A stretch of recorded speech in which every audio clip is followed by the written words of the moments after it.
السلام عليكم ورحمة الله وبركاته. ومقال عصب أن يكون وذاقي دونه حديء الله أود له أقلاده أو يدمو طبعا شيء oo kugu kaalmeynaya in aad gaadho han iyo hadaf kasta oo aad nolosha ka leedahay.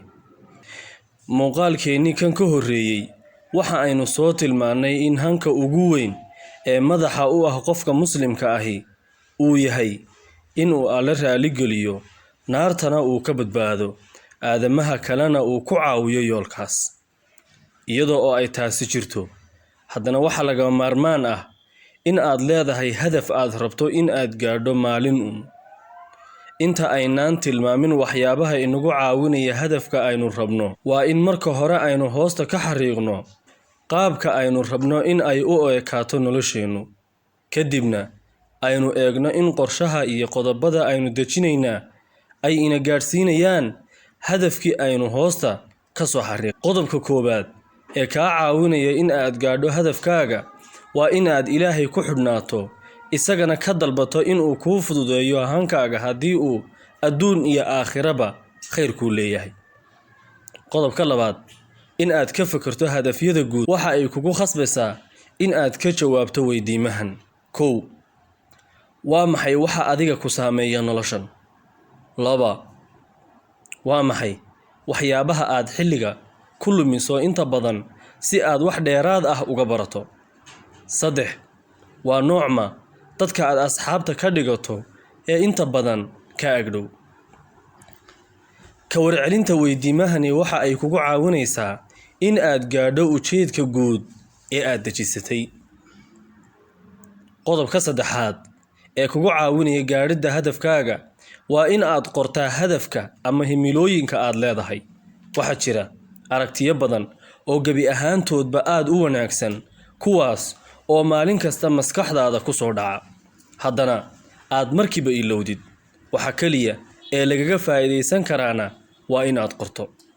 Qodobka afraad waa in aad maskaxda tuujisaa, adiga oo kala habaynaya oo kala haadinaya qaabka ay u suurtagelayso xaqiijinta hadafkii aad dejisatay, howlaha kuu yaalana kala hormarinaya. Qodobka shanaad waa in aad dejisato qorshe shaqo oo aad ku dhaqangelinayso hadafka aad soo qortay. Waxaana muhiim ah in uu yahay mid maalin kasta fula oo aan marna baaqan, wax dan iyo duruuf ah oo aad dhaafi kari weyday mooyaane. Qodobka lixaad waa in aad bilowdo fulinta. Dad badan ayaa waxa ay qorsheeyaan oo dejiyaan qorshayaal aad u qurux badan, mase sameeyaan. Adigu waa in aad bilowdo wixii aad soo qortay ee aad dejisatay, kana baxdo hawada ah waa aan qaban karaa, waa aan samayn karaa, waa aan gaari karaa.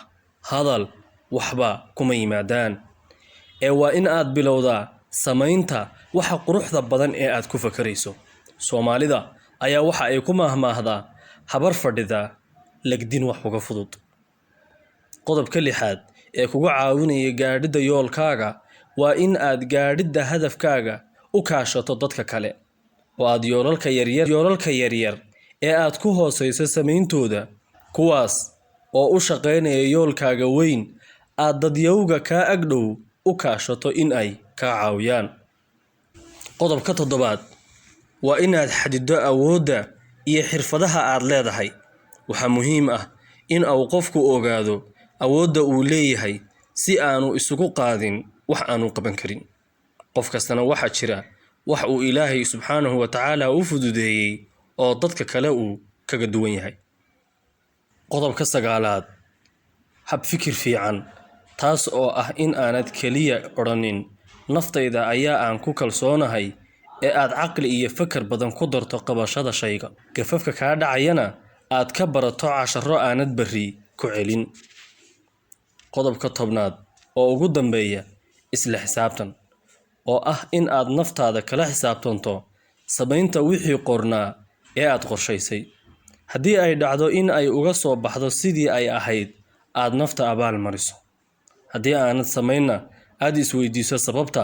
Waxa kale oo ay aqoon-yahanada ku xeesha dheer dejinta qorshayaasha sheegaan, haddii ay maalin wax aad qaban lahayd kuu suurageli waayaan, aad berri ku darto si ay naftu culays u dareento oo aanay dib ugu gaabin.